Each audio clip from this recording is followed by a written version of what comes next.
Oke, kita lanjut ke materi kedua, yaitu tentang tujuan. Tujuan mau dibawa kemana toko online teman-teman. Nah, saya mau menjelaskan bahwa tujuan akhir ya, tujuan akhir teman-teman itu toko online-nya tuh sampai branded. Jadi doa saya, tujuan kami bertiga ngajar itu suatu saat toko online Anda branded di niche Anda, di audiens demografi Anda gitu. Kalau mungkin kita eh, bahas untuk skala nasional, mungkin suatu saat temen-temen tuh nyampe kayak punya brandednya tuh kayak Tokopedia, Bukalapak, itu kan branded yang nasionalnya. Itu untuk skala nasional. Tapi di niche temen-temen, di audiens demografi yang temen-temen udah pilih, ya temen-temen punya Tokopedianya di niche tersebut, di audiens demografi khusus tersebut. Makanya di postingan sebelumnya kan saya nanya, detail audiens yang kalian mau masukin tuh apa? Itu kan saya nanya karena semakin detail kalian bisa jawab, maka semakin nanti ke depannya itu teman-teman bakal gampang. Makanya tolong dikerjakan tugas itu dan jawabnya tuh dengan khusyuk, dengan serius karena step awal itu yang akan menentukan ke belakangnya.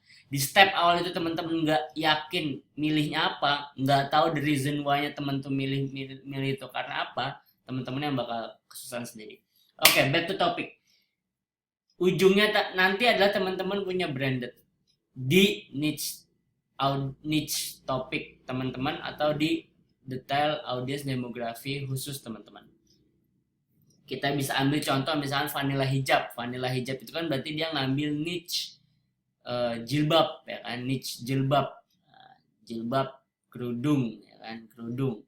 Dia tidak membatasi, kalau menurut saya dia tidak menspesifikasikan audiens, demografi audiensnya dia nggak menspesifikasikan, tapi dia lebih menspesifikasikan niche.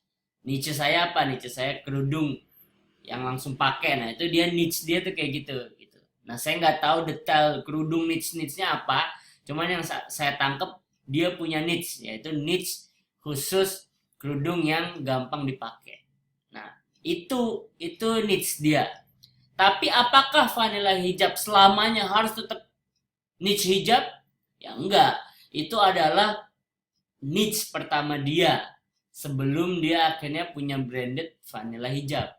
Kalau udah punya vanilla hijab ya ntar ujung-ujungnya dia mau jadi jualan celana muslimah lah, mau jadi jualan bajunya sekalian, rompinya sekalian, atau nyebrang jadi ke kosmetiknya sekalian, nyampe jadi punya wadah sekalian, ya itu mah gampang-gampang aja. Toh, toh kalau orang pakai hijab, emang dia nggak punya kebutuhan lain.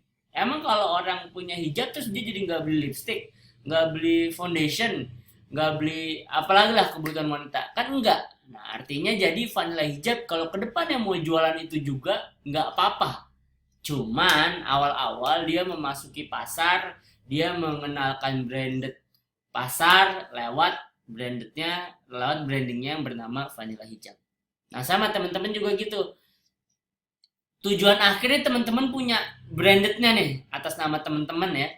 Tapi untuk awal kan teman-teman harus menjual suatu produk, atau untuk awal teman-teman harus harus masuk di spesifikasi niche tertentu. Tapi ntar mah ya teman-teman mau nyebrang-nyebrang produknya juga nggak apa-apa. Silahkan aja, sah-sah aja. Makin ngeruk keuntungan kan. Terus contoh lagi Berry Benka, mungkin teman-teman ada yang tahu Berry Benka itu kan awalnya fokusnya ke sepatu ya, sepatu apa-apa gitu.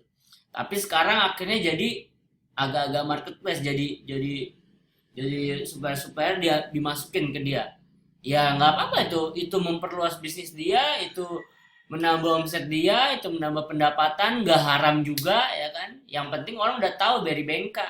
Meskipun yang di dalam yang dijual adalah produk-produk dari reseller, dari supplier apapun, orang tetap tahunya Berry Benka. Kenapa saya bisa tahu itu? Karena salah satu teman main badminton setiap minggu itu adalah yang kerja di Berry Benka. Jadi saya dapat insight-insight dari dia gitu.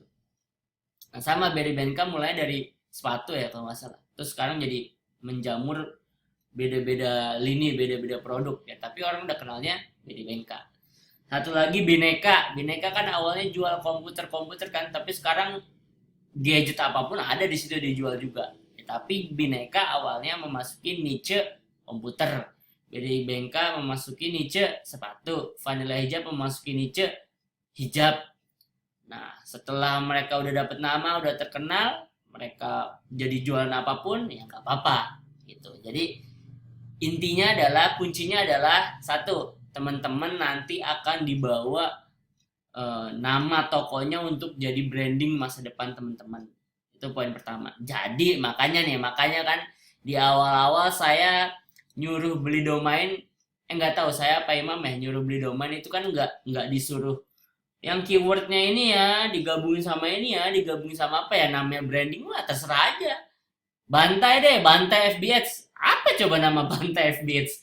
Nggak ada nggak ada pemahamannya pas dibuat gitu. Tapi kalau udah jadi Bantai FBX, terus mulai ada orang yang ngomong Bantai FBX, terus saya ngomong, Army ngomong, diulang-ulang, lama-lama Bantai FBX, ya udah, ya jadi branding gitu. Bantai FBX ya jadi branding gitu. Yang awalnya mah saat belum ada yang tahu, saat masih ada di otak kita bertiga, nama Bantai FBX itu kayak yang agak-agak bantai ya, apa ya bantai kayak gitu kan.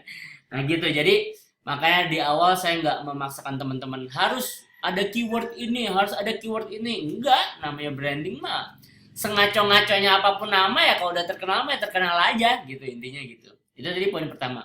Poin kedua adalah, sebelum teman-teman bisa membawa toko online teman-teman branding dan terkenal di niche tertentu, di audiens tertentu, ya teman-teman harus memasuki niche tertentu atau mendapatkan produk-produk pertama yang jadi jembatannya untuk memperkenalkan branding toko teman-teman gitu. Itu dua poin pertama dari video kedua ini.